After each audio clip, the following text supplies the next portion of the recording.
Welcome songs and music, social arts and culture department day amau Unipiahi. Itulah selalu boleh biasa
siap situ koso yang masih selain itu.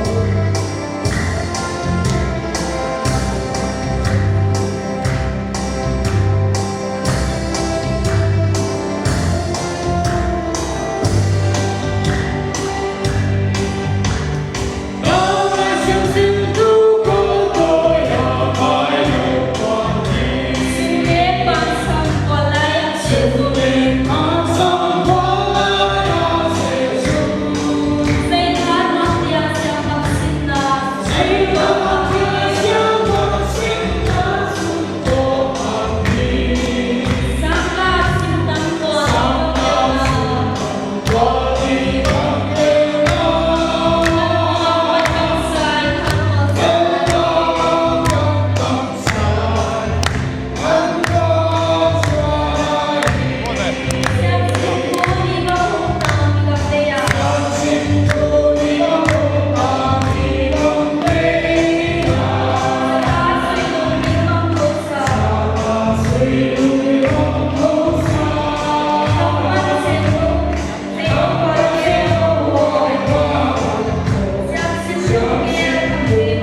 Prize Aninte, Unit President Secretary Teng Mana, Block Members Day, left side corner at Tinin, Ikiti Sagahi.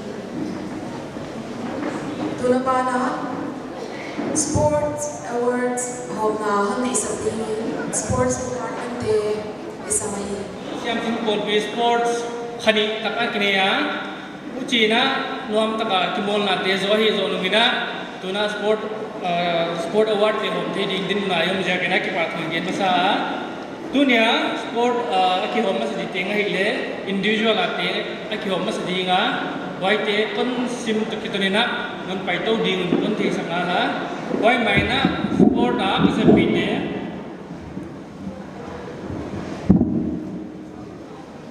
sport a ka se pi te katak lama ding unaw pa lam khalu na hiya assistant sport secretary le now pa Khamkhan Swan le he pitikena kagyan ding dingin ton sa sakahi unaw pa Khamkhan Swan assistant sports secretary leng kagyan ding dingin ton sa sakahi tuna panpi tunuak fil takten cash reward le certificate jan toy ko dingwa tu tunga sport kini na untam le no lo wina igen suk zung zung mai dinga asam de ten non sang su on sang pa zia zia le sang pa zia zia le te mun solo ta ka zo ding hi ama sa pe ni na long jump first asala how pu ngv he pi ta kina he stage lama na prize on sang ding kon ngen hi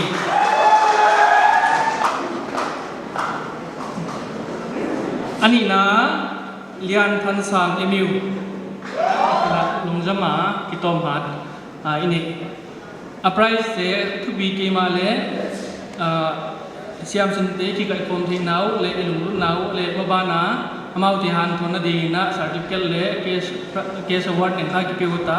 gai ti hon pya ke sak di na he bi te kina advisor pu gilian stage lama nikal sak di kon ye nei gv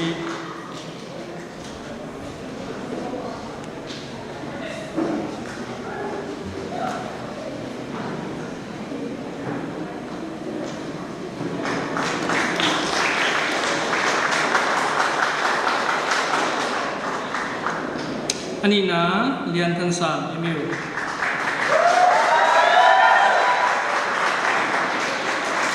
advisor puina na ding supply helan he pe tekina aba na longjam numei tu tungina gin tabang lo takina participant lo je kena ke sai ke a short put pasala kap mon lal kup tom lamfe lapat wayan zom dingina sikena mamboi email apat en he pe tekina ni to ding le ke sakpa he short put up molal kutok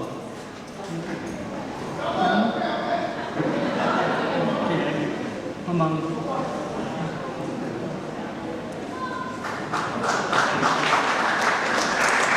short put numia first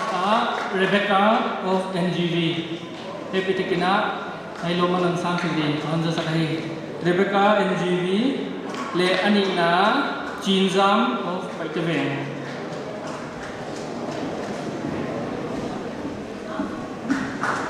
short put to me.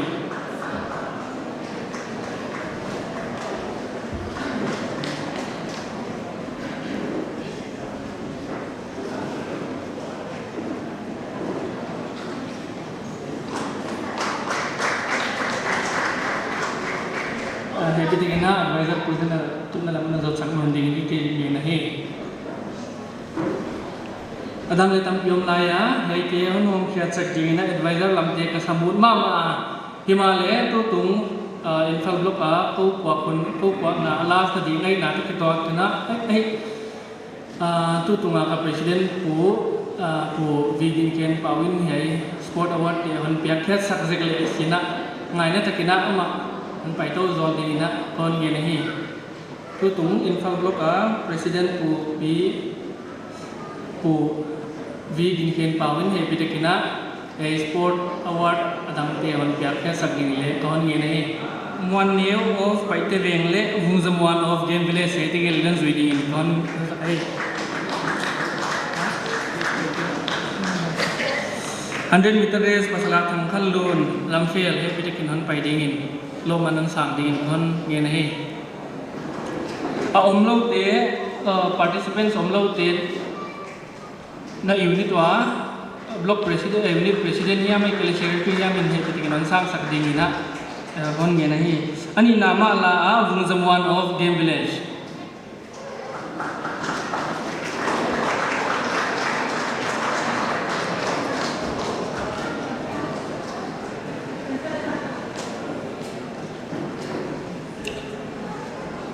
Hundred meter race numaya first la biakte of MU of game village na MU of game village kala malsom of Paitaveng om kele itu dia melak di sini sekali itu cuma apa ani nala hangsuan dinggo langgol.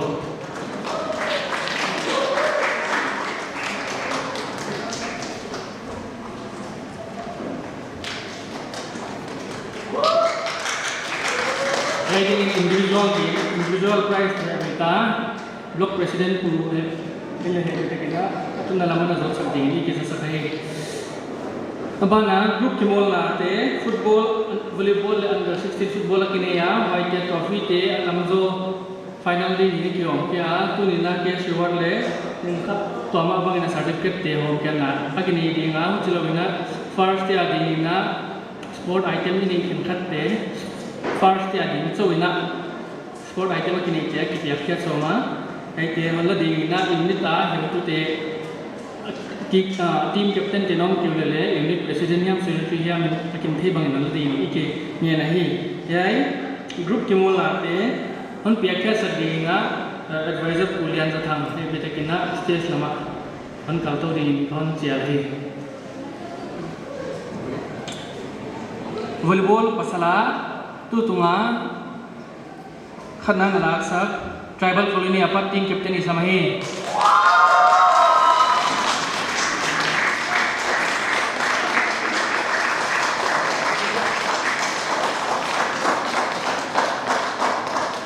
volleyball pasalala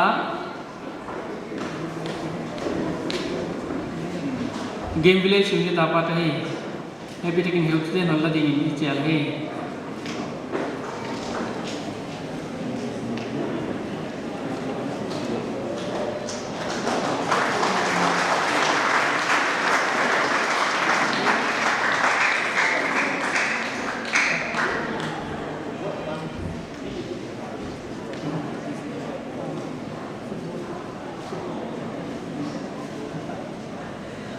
football pasala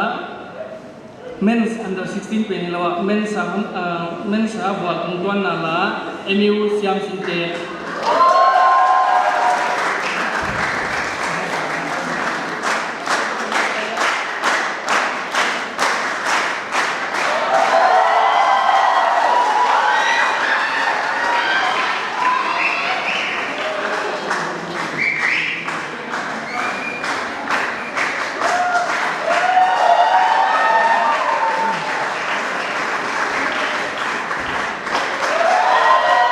ani nala Paitaveng unit apa nih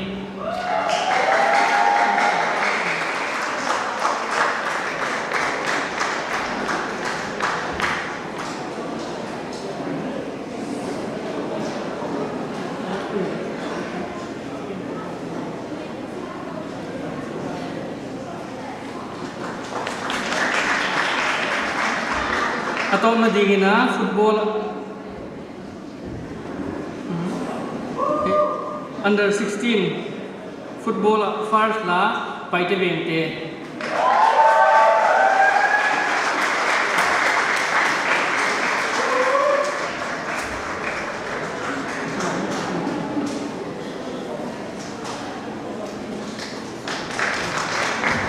ani nala langgol unit apa nih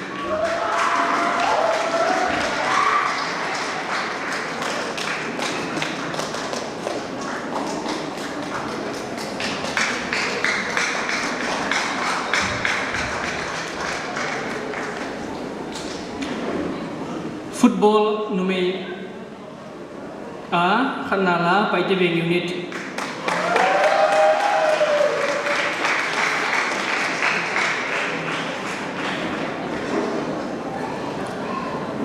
Anina game village unit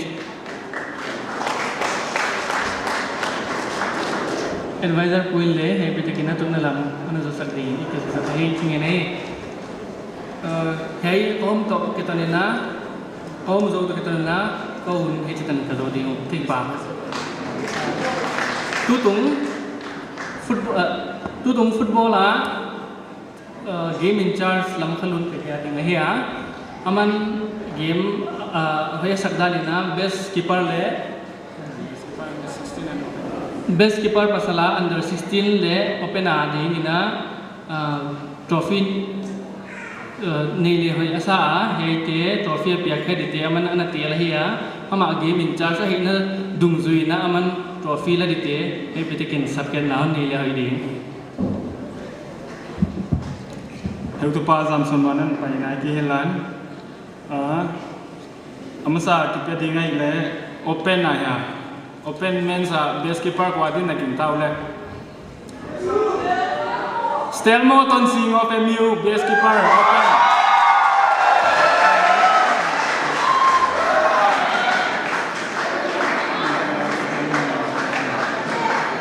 under 16 best goalkeeper Atheno Mwale Phaipi Thangboy of Paiteveng under 16 match penalty kwa CFA Yaman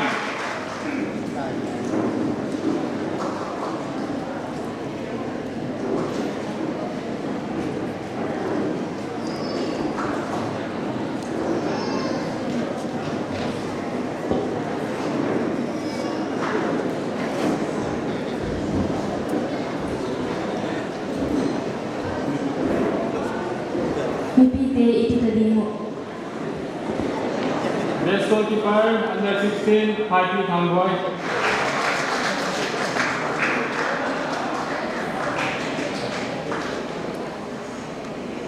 Yai Zai Nun Kon Zo Tu Pa Kai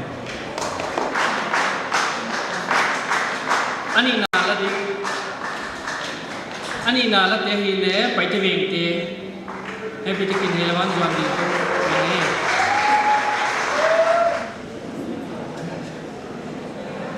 Holen zata kwai khat hantung tai manina ama hai pi sak ding na cha dei top nai pe dinga he bitikina ho khajilen he he volleyball la prize te kipaman te he bitikan pe ding na stage lawa hon chia la he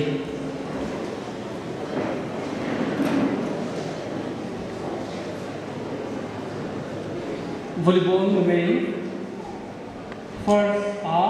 museum city ni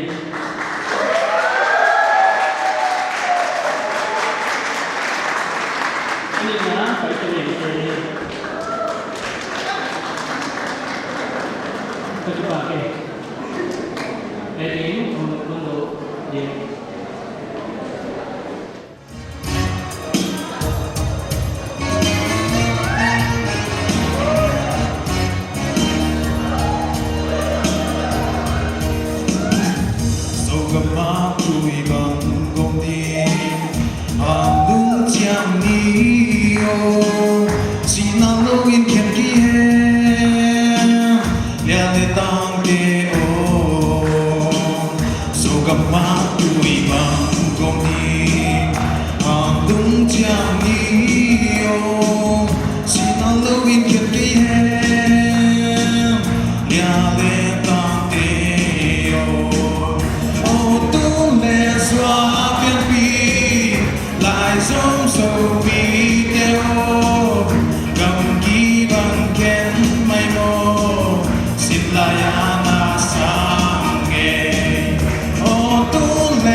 en khaizelian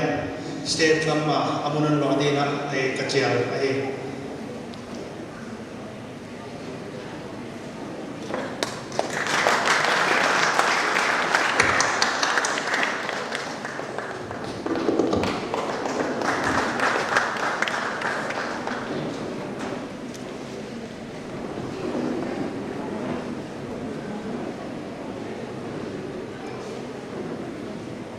Tony hun ki pa boy tak mai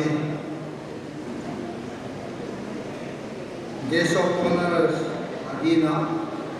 Samson Kopi Infal Club Executive Dena Hongge Luna Samte di kai dio samte ro di kai dio chiam lo takin ko ma ai zekina ani hong tu dena Tony Bisimam Kopi conference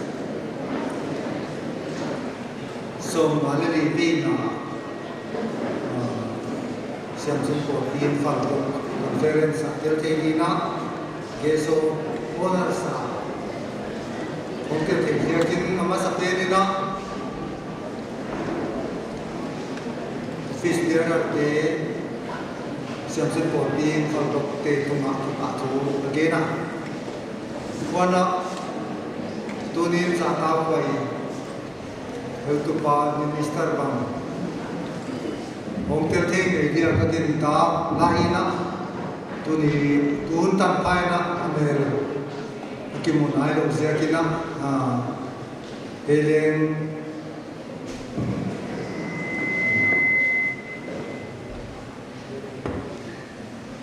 Chief guest pu hong thung a hi manina mi pi te itun na mo na cha twa ning ding nin ka hon nge na hi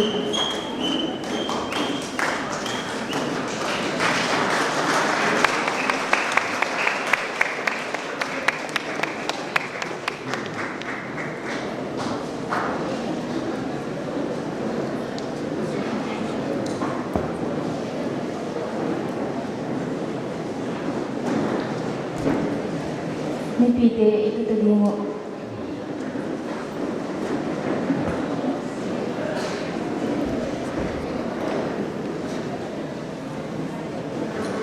Infal Club ket Samson Kopi presiden le akai se tamte na ka katvel pai tai na hong do kwa wai hon lai na kai ke ile ilo chiang het lo oma ai sia kin tu ni na hi mama ja ta kwai minister chief guest ini namuna hi chbam guest of honor sa kapan thi sia kin ki pa ma ama sa pe ni na Samson Kopi Infal Club executive te kia na ki pa thu de na ta kwai minister pupung tang advisor Samson Kopi Infal Club wana executive committee le mituang tong zaka kwai lom le wa tu su hunina ye bang hunna katel thei ham patwai ka ki sama ma